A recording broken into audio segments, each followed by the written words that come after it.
मेरे प्रिय विद्यार्थियों, श्री बद्री प्रसाद महाविद्यालय ऑनलाइन प्लेटफॉर्म में आपका हार्दिक स्वागत है। आज हम सीखेंगे सीपीयू के विभिन्न पार्ट के बारे में। सीपीयू एक मशीन है जिसे आप प्रोसेसिंग मशीन भी कहते हैं। इस प्रोसेसिंग मशीन या सीपीयू के अंदर, जिसका फुल फॉर्म होता है सेंट्रल प्रोसेसिंग यूनिट, या इसे हम कंट्रोल प्रोसेसिंग यूनिट भी कहते हैं। C for central, P for processing, U for unit. यह आपका सीपीयू, जिसे आप आम भाषा में कंप्यूटर का दिमाग कहते हैं। तो इस दिमाग में या सीपीयू में बहुत ढेर सारी चीज़ें लगी होती हैं। जैसे सीपीयू के अंदर मदरबोर्ड होता है, सीपीयू के अंदर प्रोसेसर होता है, सीपीयू के अंदर कूलिंग फैन होता है, सीपीयू के अंदर हार्ड ड्राइव होता है, सीपीयू के अंदर रैम होता है, सीपीयू के अंदर एसएमपीएस होता है और सीपीयू के अंदर ऑप्टिकल सीडी और डीवीडी ड्राइव होता है। जैसा कि फ़ोटो में आप देख रहे हैं, ये आपका मदरबोर्ड है, ये आपका फ़ैन है, कूलिंग फ़ैन जिसको बोलते हैं। ये प्रोसेसर है, इसके ऊपर लगा होता है इसको ठंडा करने के लिए। हार्ड डिस्क है जिसमें लंबे समय तक किसी भी सूचना को, जैसे मेमोरी कार्ड में आप लंबे समय तक अपने फ़ोटो या वीडियो स्टोर करके रख सकते हैं, वैसे ये हार्ड डिस्क है जो कंप्यूटर में था, इसी के अंदर सारी फाइल सेव होती है। फिर ये आपका एसएमपीएस है। इसका काम क्या है? इसका काम है कंप्यूटर के सारे अंगों में, जैसे मदरबोर्ड में, हार्ड ड्राइव में, कूलिंग फैन में, प्रोसेसर में, सब में पावर को सप्लाई देना। यानी कि जो हमारे घर में 220 वोल्ट पावर आती है, उसको तोड़ करके कम वोल्ट में करेगा और उसको देगा। क्योंकि ये जो आईसी वगैरह है, इसमें बहुत सेमीकंडक्टर यूज हुआ है, बहुत ही नाजुक चीज़ें हैं, तो ये अगर ज़्यादा वोल्टेज दिया जाएगा तो जल जाएगा, इसलिए एसएमपीएस का प्रयोग करते हैं। एसएमपीएस का फुल फॉर्म होता है स्विच मोड पावर सप्लाई। तो आइए शुरू करते हैं, एक एक करके सबको समझते हैं। सबसे पहले आता है आपका मदरबोर्ड। मदरबोर्ड की परिभाषा देखिए। मदरबोर्ड के अन्य उपकरणों को एक साथ कनेक्ट या जोड़ने का कार्य करता है। मतलब ये जो आपका मदरबोर्ड है, इसमें आपको साफ साफ दिखाई दे रहा होगा, ये मदरबोर्ड बहुत ढेर सारे उपकरण को जोड़ने का कार्य करता है। ठीक, किसको किसको करता है जोड़ने का कार्य? मदरबोर्ड अन्य उपकरण को जोड़ने के लिए विभिन्न प्रकार के पोर्ट या स्लॉट का यूज करता है। जैसे देखिए, ये पोर्ट है, ये आपका पुराने ज़माने का माउस इसमें लगेगा। ये आपका यूएसबी पोर्ट है, ये आपका वीजीए पोर्ट है, वीजीए जिसका फुल फॉर्म होता है वीडियो ग्राफिक एरे। यानी कि जब आप जो आपका ये डिस्प्ले होता है, इस डिस्प्ले में जो केबल लगती है, वो केबल इसी पोर्ट से जुड़ी होती है। ब्लू कलर का पोर्ट इधर भी लगता है, ब्लू कलर का पोर्ट इधर भी लगता है। फिर इसी के साथ ये जो स्लॉट दिख रहा है, यूएसबी टाइप स्लॉट होता है, यानी कि कुछ इस तरह से बना होता है। जैसे आप चार्जर का उपयोग करते हैं तो उसमें भी यूएसबी होता है। तो यूएसबी टाइप के स्लॉट के अंदर इसमें क्या जुड़ा होता है आपका? इससे या तो आपका माउस जुड़ा होगा या फिर यहीं पे एक और यूएसबी है, इससे आप कीबोर्ड जोड़ देंगे। ठीक, तो यानी कि आपने क्या किया, कीबोर्ड और माउस दोनों को क्या किया, इसके साथ जोड़ दिया। यानी कि मदरबोर्ड सारे डिवाइस को जोड़ने का कार्य करता है। क्या लिखा हुआ है कि जोड़ने का कार्य, मतलब ये एक ऐसा बोर्ड है जो सीपीयू के अंदर पाया जाता है। सीपीयू के अंदर यही मेन बोर्ड होता है, पीवीसी का बना होता है ये, और ये सारे यंत्र को आपस में जोड़ने का कार्य करता है। यानी कि ये एक ऐसा प्लेटफॉर्म प्रोवाइड करता है जिससे सारे यंत्र जुड़ सकते हैं। वो यंत्र कोई भी हो सकता है। वो यंत्र आपका, जैसे देखिए डिस्प्ले, तो ये आउटपुट यंत्र है, और ये आपका इनपुट यंत्र में आ जाएगा कीबोर्ड और माउस। यानी कि ये इससे सूचना लेता है, और यहीं पे आपका प्रोसेसर होता है। ये जो डब्बा दिख रहा है, यहीं प्रोसेसर लगा होता है। तो ये क्या करता है, जो सूचना जाती है उसको रीड करता है। हार्ड डिस्क भी इसी के साथ जुड़ी होती है, वहाँ से वो सूचना निकाल करके उसको आउटपुट दिखाता है।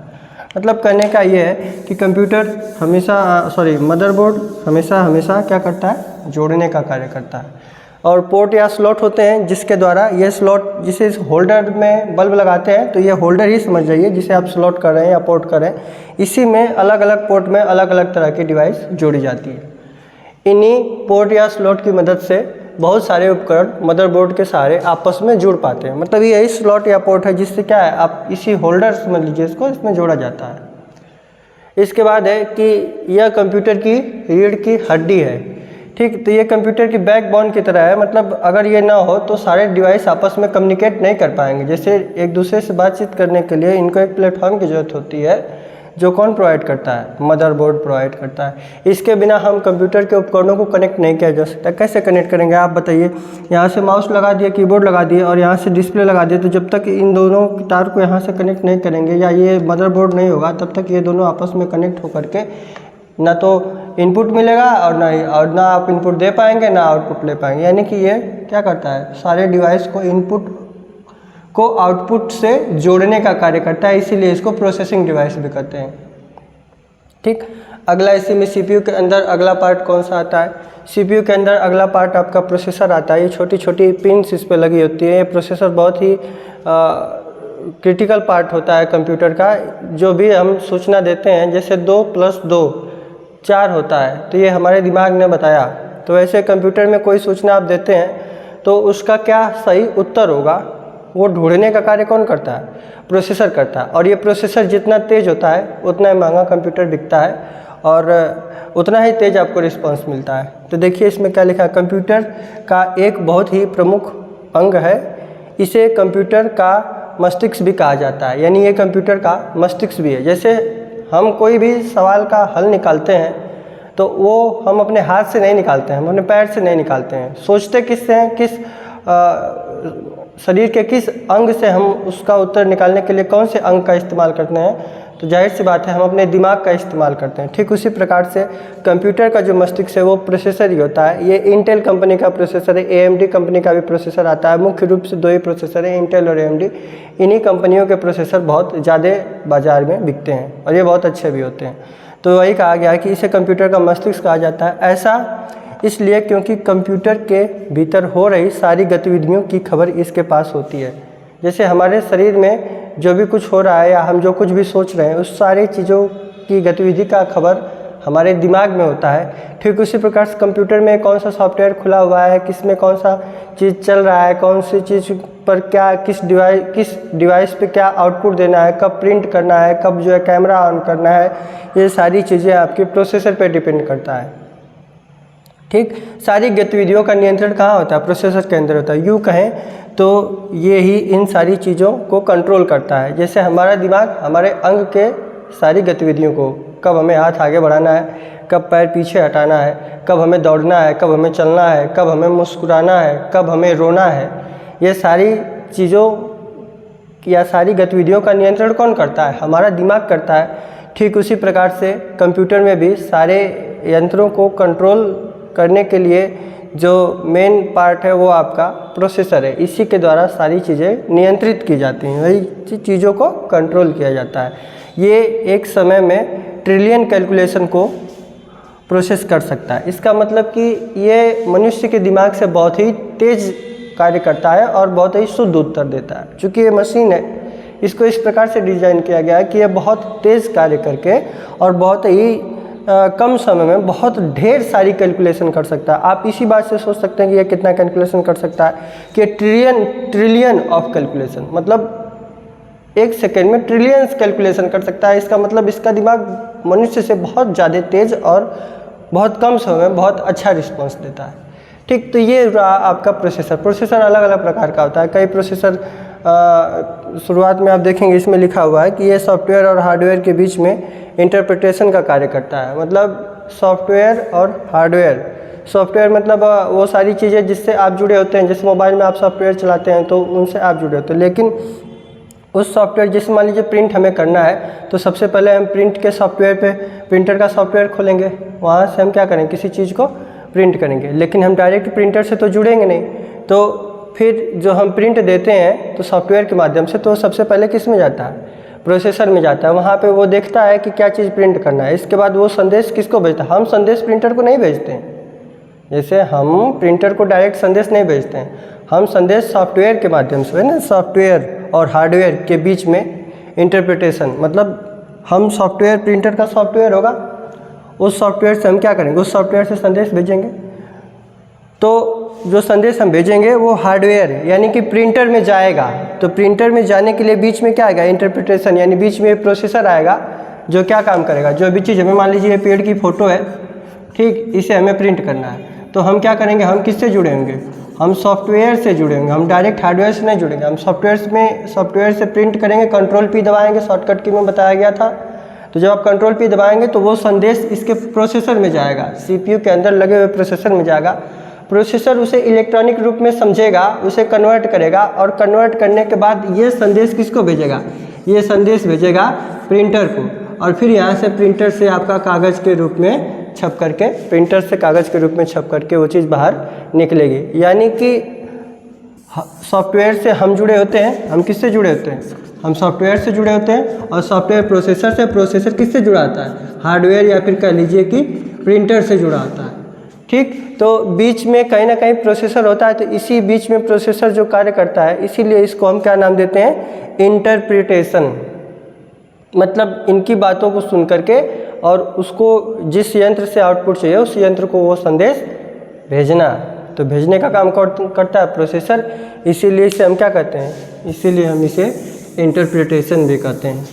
ठीक, इंटेल ने ही दुनिया को सबसे पहले, यानी कि इंटेल कंपनी ने ही सबसे पहले प्रोसेसर दिया था दुनिया को।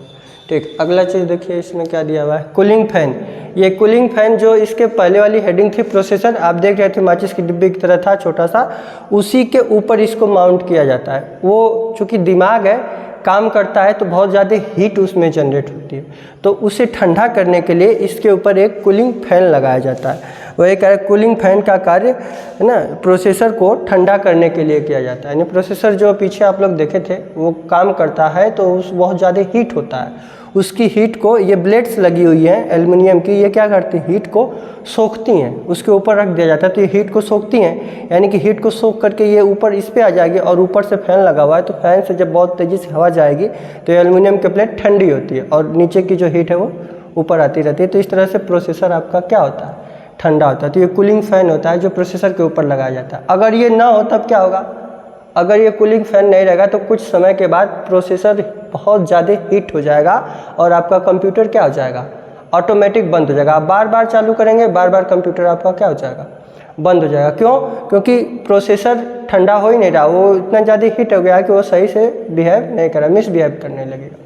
ठीक, तो ये भी किस में लगा होता है, CPU के अंदर होता है। इसके बाद अगला आता है आपका हार्ड ड्राइव।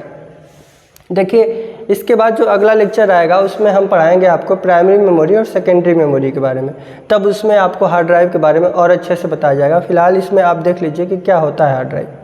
हार्ड ड्राइव एक बिल्कुल मेमोरी कार्ड की तरह रहता है, जैसे कंप्यूटर के अंदर आप फाइल, फ़ोटो या वीडियो को रखते हैं हमेशा के लिए, समय समय पर उसे देखते भी हैं खोल के, तो वो चीज़ कभी डिलीट नहीं होती। या आपके मोबाइल के अंदर कोई चीज़ आप रखते हैं मेमोरी कार्ड में तो वो डिलीट नहीं होता है। जब आप वो मेमोरी कार्ड निकाल के दूसरे मेमोरी कार्ड में लगाते हैं तो उस मेमोरी कार्ड के अंदर जो भी चीज़ें होती हैं वो दूसरे मोबाइल में दिखाने लगती हैं।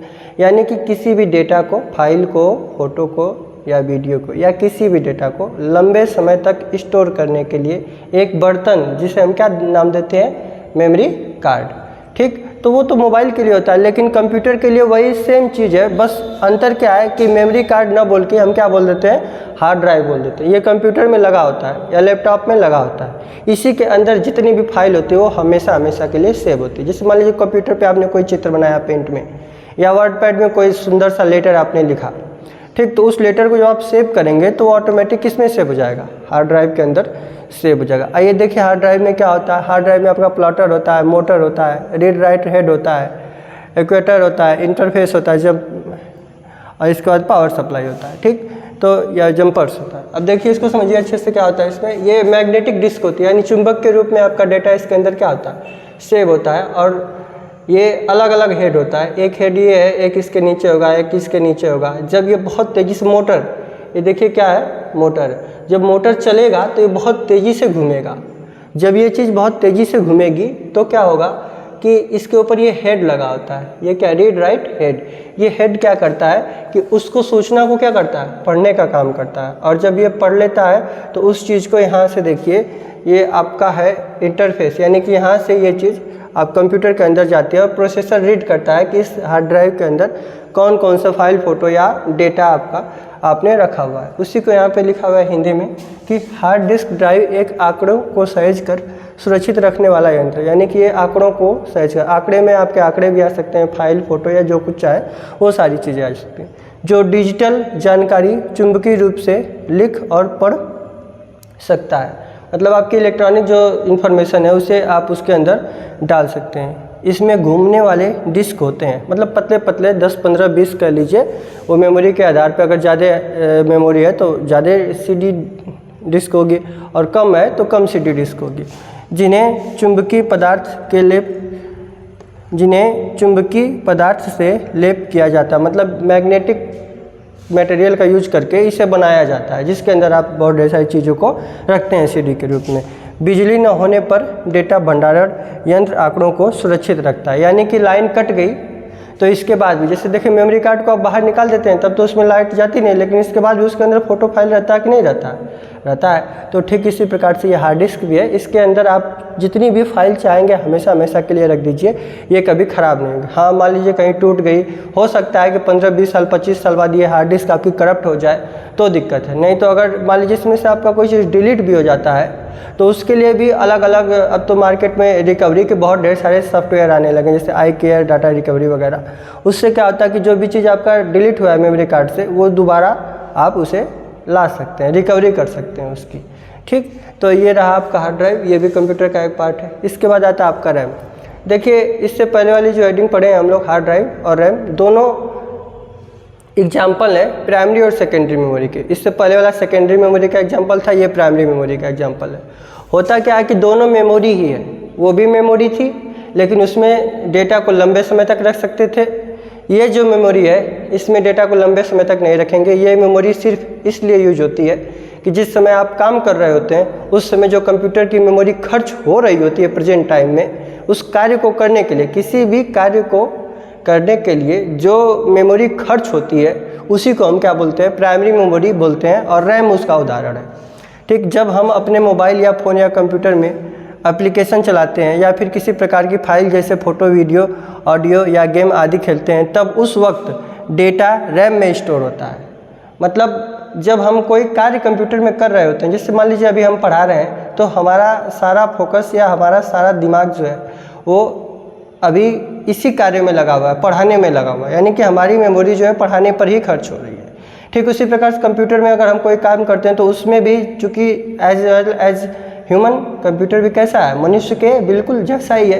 तो जैसे हमारी मेमोरी खर्च होती है कोई काम करने में, ठीक उसी तरह से कंप्यूटर पे भी आप कोई कार्य कर रहे होते हो तो उसके लिए एक मेमोरी खर्च होती है जिसे आप रैम बोलते हैं। जैसे आप मोबाइल खरीदने जाएंगे तो मोबाइल आपको मिलेगी 8 GB की मिलेगी, 10 GB की मिलेगी, है ना। तो अगर ज़्यादा रैम की मोबाइल है तो उसमें आप खूब ढेर सारा काम एक साथ करेंगे तो वो हैंग नहीं करेगी। लेकिन अगर कम रैम की मोबाइल है तो उसमें ढेर सारा काम एक ही साथ करने लगेंगे, मान लीजिए कॉल भी कर दिए, गाना भी सुन रहे हैं, इंटरनेट भी चला रहे हैं, तो वो हैंग करने लगे। क्यों? क्योंकि ढेर सारा काम मतलब ढेर सारा सोचना, और ढेर सारा सोचने की ताकत उसकी कम है क्योंकि उसमें 1 GB या 2 GB रैम है। तो ना सोचने के लिए जिस मेमोरी का प्रयोग किया जाता है उसे रैम बोलते हैं, और इस प्रकार की मेमोरी को एक अलग कैटेगरी में डाला गया है। इस कैटेगरी को बोलते हैं प्राइमरी मेमोरी। रैम के भी कई प्रकार हैं, चूँकि अभी बेसिक कोर्स है इसलिए आपको सिर्फ यही बताया जा रहा है, बाद में ये सब डिटेल में आपको बता दिया जाएगा। जब हम कंप्यूटर में कुछ भी करते हैं तब वह कंप्यूटर के रैम में ही स्टोर होता है। जब कोई भी काम करते हैं तो वो रैम में ही होगा। जब कंप्यूटर बंद किया जाता है तब रैम में स्टोर डेटा नष्ट हो जाता है। यानी जैसे आप कंप्यूटर बंद करेंगे तो उसके बाद क्या होगा, जैसे हम पढ़ाना यहाँ से पढ़ा के बंद करेंगे तो हमारी मेमोरी यहाँ से क्या हो जाएगी, खाली हो जाएगी, फिर हम किसी और काम में लगाएंगे। ठीक उसी प्रकार से यहाँ पे क्या है, कंप्यूटर है। कंप्यूटर में काम करना जब हम बंद कर देंगे इसके बाद में हमारी जो मेमोरी होगी वो बिल्कुल क्या हो जाएगी, खाली हो जाएगी। क्योंकि रैम एक प्रकार की वोलेटाइल मेमोरी, अस्थायी मेमोरी है। मतलब ये परमानेंट मेमोरी नहीं, परमानेंट इससे पहले वाली थी जिसमें आप किसी भी सूचना को लंबे समय तक रख सकते थे। उस वाली मेमोरी में जिसका नाम था हार्ड डिस्क या हार्ड ड्राइव, और इसका नाम क्या है, रैम। इसमें हम क्या करेंगे, इसमें हम सूचना को एट ए टाइम जो मेमोरी यूज होती है टू परफॉर्म एनी वर्क, किसी भी कार्य को करने के लिए, उसे हम क्या बोलते हैं, रैम। इसका फुल फॉर्म होता है रैंडम एक्सेस मेमोरी। ठीक, इसी में अगला टॉपिक आपका आता है वो है SMPS। देखिए SMPS बहुत आसान है, ये छोटे छोटे इसके निप्स है। जैसा कि इससे पहले वाली स्लाइड, यानी कि आप देखेंगे मदरबोर्ड में चले जाएंगे, जैसे पीछे जाएंगे आपको ये मदरबोर्ड दिखाई दे, तो ये मदरबोर्ड में ये जितना भी पार्ट है, ये जितनी भी स्विचेज हैं इधर उधर लगे हुए हैं, इन सब में पावर सप्लाई करने का काम कौन करता है, इन सब में पावर सप्लाई करने का काम आपका यही करता है, कौन, SMPS। जो यहाँ पे SMPS, वो पीछे जो मदरबोर्ड दिखाए हैं उसी के सारे हिस्सों में पावर सप्लाई करने के लिए यहाँ से आपका 220 वोल्ट आता है। यहाँ से 220 वोल्ट का क्या आता है, 220 वोल्ट सप्लाई देते हैं, तो उस सप्लाई को ये क्या कर देता है, कन्वर्ट कर देता है। कन्वर्ट करके उसको कम वोल्टेज में ला करके 12 वोल्ट 5 वोल्ट जैसी ज़रूरत होती है उस हिसाब से यहाँ से आउटपुट देता है, और इसका प्रयोग जो है कंप्यूटर में किया जाता है। चूँकि इलेक्ट्रॉनिक डिवाइस है तो उसको भाई एनर्जी चाहिए ही चाहिए, ठीक, तो एनर्जी लेने के लिए किसका प्रयोग किया जाता है? एसएमपीएस का प्रयोग किया जाता है। एसएमपीएस स्विच का फुल फॉर्म क्या होता है? Switch mode power supply. Supply मतलब भेजना, पावर मतलब ऊर्जा, ठीक, चूँकि इलेक्ट्रिक भेजता है इसलिए इलेक्ट्रिक पावर सप्लाई से बोलते हैं। तो ये हो गया आपका, इसमें सीधा हम मदरबोर्ड के सारे हिस्सों में विद्युतीय ऊर्जा प्रदान करना, मतलब इसका काम सिर्फ यही है कि ये क्या करता है, सारे हिस्सों में इलेक्ट्रिक पावर सप्लाई करता है। इसके बाद आपका लास्ट टॉपिक आता है ऑप्टिकल और सीडी ड्राइव, मतलब इसमें भी बिल्कुल सेम है। ये मैग्नेटिक डिस्क होती है ना, कोई भी कैसेट है, इसमें कोई फ़ोटो वीडियो या फाइल जो भी आपका लोड है, इसको अगर रीड कर, या फिर अधिकतर सीडी ड्राइव का प्रयोग आपका सॉफ्टवेयर लोड करने के लिए आता है। जैसे आप कोई नया प्रिंटर लेकर के आए, तो जो नया प्रिंटर आप लेकर के आएंगे उसके साथ एक सीडी मिलेगी, तो सीडी को कंप्यूटर में लोड करने के लिए आप सीडी ड्राइव का प्रयोग करते हैं। ये सीडी ड्राइव पहले से कंप्यूटर के सीपीयू में लगा होता है, उसे आप जैसे ऑन करेंगे तो वो कैसेट की तरह बाहर आएगा, उसमें आप सीडी रखेंगे, फिर उसको बंद कर देंगे। ये मैग्नेटिक होता है, तो आपका जो प्रिंटर का सॉफ्टवेयर है वो आपके कंप्यूटर में दिखाई देने लगा, फिर आप उसको लोड कर लेंगे। यानी सीडी ड्राइव का काम क्या होता है? सीडी या डीवीडी को रीड करके उसके अंदर जो डेटा होता है उसको कंप्यूटर को देना ना। सीडी या सीडी ड्राइव भी बोलते हैं। इसका कार्य सीडी या डीवीडी में मैग्नेटिक रूप में उपस्थित डेटा को पढ़ करके उसे रीड करने के लिए किया जाता है। तो आज हमने क्या क्या पढ़ लिया? आज हमने पढ़ लिया सीपीयू के बारे में विस्तार से जानकारी। सीपीयू के एक एक पार्ट, सीपीयू एक डब्बा होता है ना, चौकोर सा, उस डब्बे के अंदर ये सारी चीज़ें लगी होती हैं। कौन कौन सी चीज़ें लगी होती हैं? हार्ड ड्राइव है, एसएमपीएस है, रैम है, इसके बाद आपका कूलिंग फैन है, प्रोसेसर है ना, मदरबोर्ड है। यानी कि ये सारी चीज़ें जितनी लगी देख रहे हैं आप, ये सारी चीज़ें जो सीपीयू का डब्बा होता है उस डब्बे के अंदर ये सारी चीज़ें पाई जाती हैं। यानी कि हम इनपुट डिवाइस के बारे में पूरा अच्छे से पढ़ लिए हैं। इनपुट डिवाइस के बाद प्रोसेसिंग डिवाइस के अंदर सीपीयू और सीपीयू के सारे हिस्सों के बारे में आपको पढ़ा दिया गया है।